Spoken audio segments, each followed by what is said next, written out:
प्रधानमंत्री मोदी ने भले ही बॉलीवुड सुपरस्टार अक्षय कुमार को इंटरव्यू दिया हो, लेकिन उस इंटरव्यू का राजनीति से कुछ भी लेना देना नहीं था। हालांकि उनका राजनीतिक अनुभव इतना बड़ा है कि हर एक किस्से में राजनीति का जिक्र लगभग हो ही जा रहा था, लेकिन सवाल सिर्फ और सिर्फ उनकी निजी जिंदगी से ही जुड़े हुए थे। जैसे अक्षय कुमार का एक सवाल था पीएम मोदी के यूएन में पहली स्पीच को लेकर। सवाल था कि जब वो प्रधानमंत्री बनने के बाद पहली बार यूएन में स्पीच दे रहे थे तो क्या वो नर्वस थे, जिस पर पीएम मोदी ने अक्षय को बताया कि उनकी प्रॉब्लम नर्वस होना नहीं बल्कि ओवर कॉन्फिडेंस है। फिर पीएम मोदी ने इसी से जुड़ा एक बड़ा ही दिलचस्प वाकया सुनाया जो विदेश मंत्री सुषमा स्वराज से भी जुड़ा था। पीएम मोदी ने बताया कि क्योंकि उनके लिए देखकर बोलना मुश्किल है और बिना देखे सीधा अपनी भावनाएं व्यक्त कर देना आसान, तो वो यूएन भी किसी तैयार स्पीच के साथ नहीं गए थे, जिस पर उनकी सुषमा स्वराज से बहुत देर तक बहस भी हुई थी। उन्होंने सुषमा स्वराज को बताया था कि उनकी स्पीच तैयार नहीं है और उनको तैयार स्पीच को पढ़ने में परेशानी भी होती है, लेकिन सुषमा स्वराज नहीं मानी थी। फिर उन्होंने अपने उन पॉइंट्स को गिनाया था जो उनको यूएन में बोलने थे, जिसके आधार पर स्पीच तैयार की गई थी और पीएम मोदी ने वो स्पीच पढ़ी थी। मुझे अभी याद है आपका, मैंने एक यूनाइटेड नेशन में एक पहली जो स्पीच देखी थी आपकी, आई थिंक 2014 में दी थी। मैं प्रधानमंत्री बना और सितंबर में गया था, सितंबर में गए थे। तो आपने जब आपने इतने सारे स्पीचेस दिए हैं हिंदुस्तान में, तो वो आपका पहला स्पीच था जो वर्ल्ड वाइड पूरी दुनिया। तो वर यू नर्वस? क्या मेरे प्रधानमंत्री नरेंद्र मोदी जी नर्वस थे उस दिन? मेरा प्रॉब्लम ओवर कॉन्फिडेंस का है। अच्छा, उल्टा था? उल्टा था। और हुआ क्या कि मैंने मन में सोचा था कि मेरा फ्रेमवर्क रहेगा बोलने का। जब जहाज़ में यहाँ से जा रहा था, हमारे अफसरों ने मुझे ब्रीफिंग भी किया था। जब मैं अमेरिका पहुँचा तो हमारी फॉरेन मिनिस्टर सुषमा जी, उनकी मीटिंगें ज़्यादा होती थी तो उनको पहले जाना पड़ता है, तो पहले गई हुई थी। तो पहुंचने के बाद ही मेरा कोई दूसरे दिन कार्यक्रम था, तो मेरा नेचर है, मैं होटल से उतरता हूं तो पहले मीटिंग कर लेता हूं। तो ब्रीफिंग के लिए सब बैठे थे, तो सुषमा जी ने पूछा कि साहब आपका भाषण वगैरह, मैंने कहा कर लेंगे, क्या है।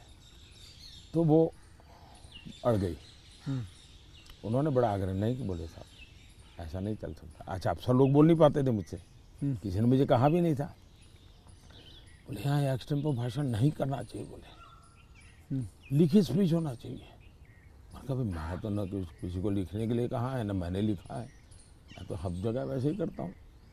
खैर काफ़ी दिन हमारी आधा घंटा तक बहस होती रही, लेकिन उन्होंने बिल्कुल पकड़ कर रखा, नहीं साहब इसमें आपकी नहीं चलेगी, आपको मानना पड़ेगा। तो मैंने कहा क्या करेंगे ये? तो मैंने कहा मैं अपना बता देता हूँ मुझे क्या बोलना है। तो मैंने वहीं पर उस दिन मैंने कहा इसके आधार पर आप बना दीजिए। फिर वो स्पीच तैयार हुई। अब मुझे स्पीच प्रॉब्लम नहीं था, पढ़ना ये प्रॉब्लम था। मतलब पढ़ना यानी पढ़ कर के बोलना, वो मैंने कभी आपको देखा मुझे नहीं है। बहुत दिक्कत होती है जी, बहुत दिक्कत होती है। मेरा थॉट प्रोसेस इतना तेज चलता है। तो मेरा वो पहला भाषण जो है, हाँ, वो पढ़ कर के मैं किया हुआ हूँ, यानी एक्चुअली पढ़ रहा हूँ मैं। आपने देखा होगा मेरे हाथ में हाँ, कागज है। पीएम मोदी ने अक्षय के साथ ये बात तो साझा कर दी, जिसके बाद विदेश मंत्री सुषमा स्वराज की इस पर प्रतिक्रिया भी आई। सुषमा स्वराज ने ट्वीट किया कि कैसे पीएम मोदी ने उस समय की घटना का हूबहू उल्लेख अपने इंटरव्यू में कर दिया। इसके लिए स्वराज ने पीएम मोदी को आभार व्यक्त किया है। और फिर वित्त मंत्री अरुण जेटली ने अपने ट्विटर अकाउंट से इंटरव्यू का वो हिस्सा भी निकाला है जिसमें अक्षय कुमार उस स्पीच को लेकर पीएम मोदी से सवाल कर रहे हैं और पीएम मोदी पूरा वाकया अक्षय कुमार को सुना रहे हैं, जिससे साफ जाहिर है कि पीएम मोदी ने अपने इंटरव्यू में जिस तरह से लोगों को हमेशा प्रेरित करते रहने की बात कही थी वो सच है, क्योंकि पीएम मोदी यूएन में स्पीच पढ़ने की बात को लेकर झिझके नहीं, बल्कि उन्होंने उस वक्त का पूरा वाकया अक्षय कुमार से अपने इंटरव्यू में कह डाला, जिससे सुषमा स्वराज गदगद हो गईं और पीएम का शुक्रिया भी अदा किया। बता दें, साल 2014 में पीएम पद की शपथ लेने के बाद पहली बार मोदी सितंबर में यूएन गए थे, जहां उन्होंने सुषमा स्वराज के आग्रह पर पढ़कर भाषण तो दिया ही था, लेकिन एक और बात जो इसी स्पीच से जुड़ी है वो थी 21 जून के दिन को संयुक्त राष्ट्र द्वारा अंतर्राष्ट्रीय योग दिवस के रूप में घोषित किया जाना, जिसका अपने अगले ट्वीट में सुषमा स्वराज ने जिक्र किया है।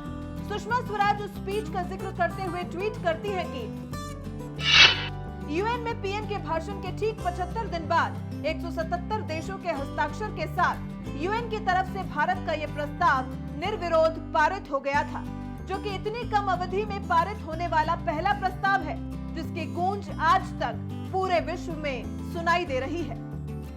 तो पीएम मोदी की यूएन स्पीच के बाद से ही पीएम मोदी की कर्मठता और उनके निरंतर प्रयास से भारत को जो बुलंदियां हासिल हुई हैं, वो किसी से भी छिपी नहीं है।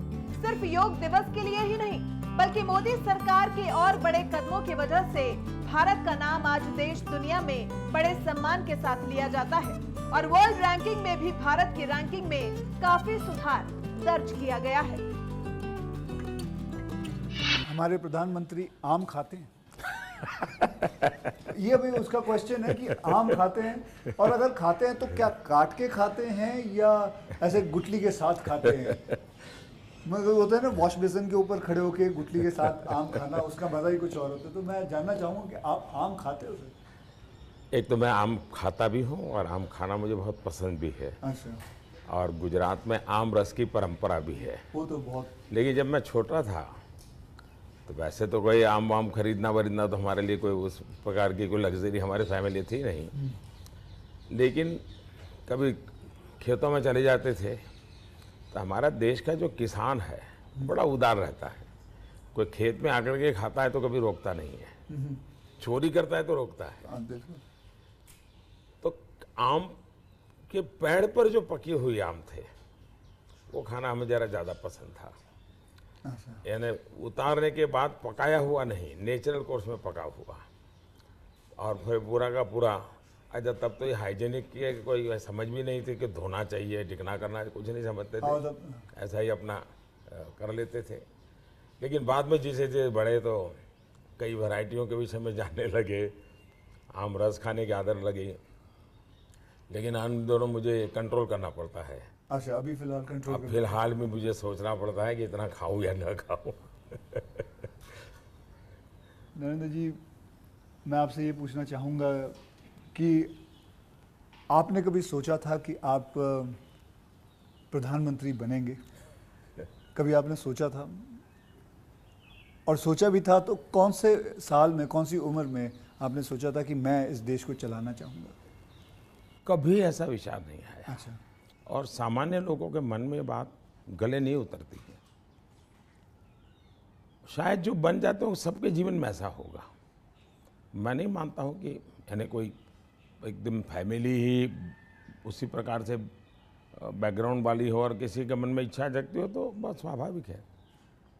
वरना मेरा जो फैमिली बैकग्राउंड है उसमें तो अगर मुझे कहीं अच्छी सी नौकरी की भी मिल गई होती तो शायद मेरी माँ अड़ोस पड़ोस के लोगों को गुड़ खिला देती कि चलो भाई बेटे को वहाँ नौकरी मिल गई। क्योंकि उससे ज़्यादा हमने तो कुछ सोचा नहीं था, गांव के बाहर कुछ देखा नहीं था।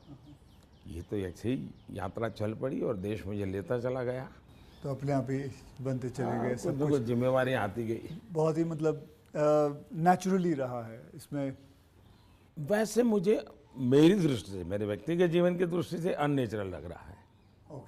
क्योंकि मेरा बैकग्राउंड, मेरी दुनिया, आज की जो राजनीति का तौर तरीका, उसमें ये सब बैठता ही नहीं जी। मुझे भी आश्चर्य हो रहा है कि देश मुझे इतना प्यार कैसे करता है और इतना सारा क्यों मुझे देता रहता है। जहाँ तक मैंने पढ़ा है आप सन्यासी बनना चाहते थे या आप सोल्जर या आर्मी में जाना चाहते थे, ऐसा कुछ भी? ये आपकी बात सही है, ये आपकी बात सही है। बचपन में